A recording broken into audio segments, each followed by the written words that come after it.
आप हमारे चैनल पे पहली बार आए हैं, सब्सक्राइब करें इस चैनल को एंड बेल आइकन को भी दबाएं। इससे आप हमारी वीडियोस को सबसे पहले देख पाएंगे एंड लाइक करना ना भूलें। तो इसी के साथ चलते हैं वीडियो पर।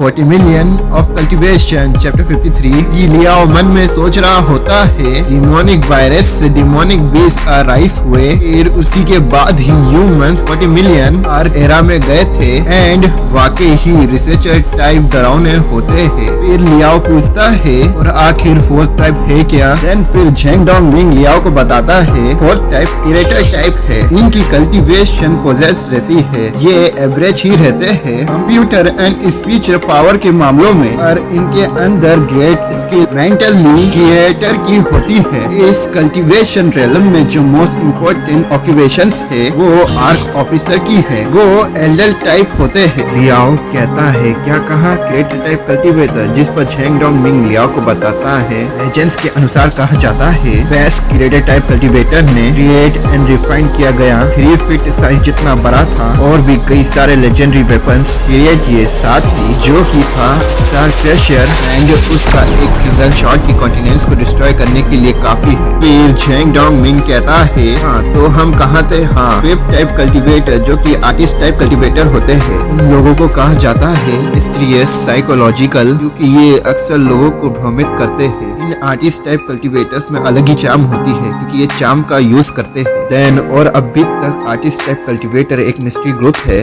क्रिएचर और उनके मेंटल पावर पर अभी तक रिसर्च चल रही है, और इसमें ही ऐसे और भी टैलेंट उभरते हुए आए, पेंटर, आर्टिस्ट या पोएट, देन म्यूजिकल। देन वही लियाओ ये सुनकर कहता है मैं ये मानता हूँ कि वो ज्यादा बैटल नहीं करते हैं, पर झेंग डोंग मिंग लियाओ से कहता है ये असल में पूरी तरह से सच नहीं है। हाँ, भले ही आर्टिस्ट टाइप कल्टीवेटर ज्यादा बैटल नहीं करते हैं, पर वो लड़ाकू होते हैं। तुम्हें उन्हें अंडर एस्टिमेट नहीं करना चाहिए। उनकी हाई स्टेज इल्यूजिनेट और डोमेन अनस्टैंडेड। लियाओ कहता है कल्टीवेशन का वर्ल्ड वाकई ही अट्रैक्टिव है। मैंने ये कभी नहीं सोचा था कि इतने सारे टाइप होंगे। फिर लियाओ मुस्कुराते हुए कहता है बॉम्बे टाइप नजरों में मॉडर्न सिटीजन की तरह नजर आते हैं सभी लोगों को। फिर झेंग डोंग मिंग लियाओ को 6 टाइप के बारे में बताता है। कंपोजिस टाइप कल्टीवेटर आर्मी के लिए है। उनका कल्टीवेशन टाइप की मल्टीपल फील्ड औरों में से रेयर होती है क्योंकि वो अपनी बॉडी से एक फील्ड जनरेट कर सकते हैं। हर सेक उन्हें पाना चाहता है। देन वही लियाओ मन में सोच रहा होता है मैं बैटल टाइप और क्रिएटर टाइप में बेहतर हूँ, क्या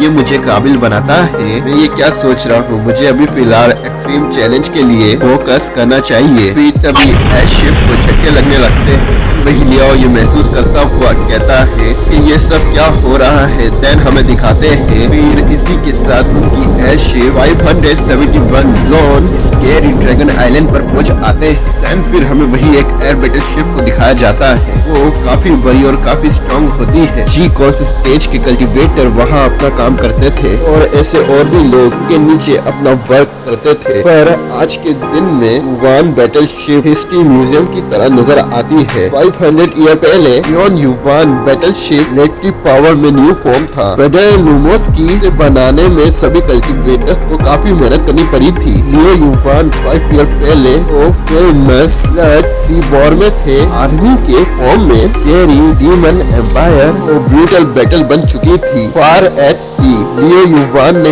एक आखिरी डाइव ली। उन्होंने उन्हें डिफीट करने के लिए वही enemy battle ship state demon Lord Busan की थी। लियो युवान ने उसे डुबा दिया और उन्हें हरा दिया और फेडरल लूमोस के लिए विक्ट्री हासिल की। फिर स्टेट डीमन वॉर को जीतने के बाद पूरी तरह स्टेट को जीत लिया कि इसके अंदर फेडरल लूमोस स्ट्रॉन्ग होते गए। देन वही लियो युवान वॉरशिप समुद्र के अंदर गिर गया। फिर कुछ ईयर बाद उसे सी में धुल लिया।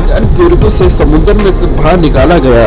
वहाँ जहाँ उसकी पोस्ट तैनात थी उसे वहाँ रखा गया सम्मान के तौर पर। हालांकि अभी भी वॉर में शहीद लोगों की सोल्स वहाँ मंडराती रहती है। देन वही सी के अंदर डीमन लॉर्ड की सोल कैप्चर है और वॉर की सोर्स को इकट्ठा करती है और साथ ही हमला करने के लिए ताक में रहती है। एंड वही कई लोगों का ये भी मानना है इसलिए समुद्र में वर्लपूल हमेशा बरकरार रहते हैं और इसके अंदर ही सोल्स है। वॉर जोन पर लियो यूफान की बैटलशिप रखी गई है कि सभी उससे प्रेरणा ले सके एंड साथ ही रेफ्यूजीज अपना जज्बा आर्मी के लिए बनाए रखे एंड लॉयल्टी प्लेज करे फेडरल लूमोस आर्मी के लिए। कहते हैं फिर भी लियो यूफान की बैटलशिप में कई सारे मॉर्निंग सोल्स उसमें अट्रैक्ट होती है। तभी एक स्टूडेंट कहता है रुको सभी उधर आसमान की ओर देखो। कंटिन्यू।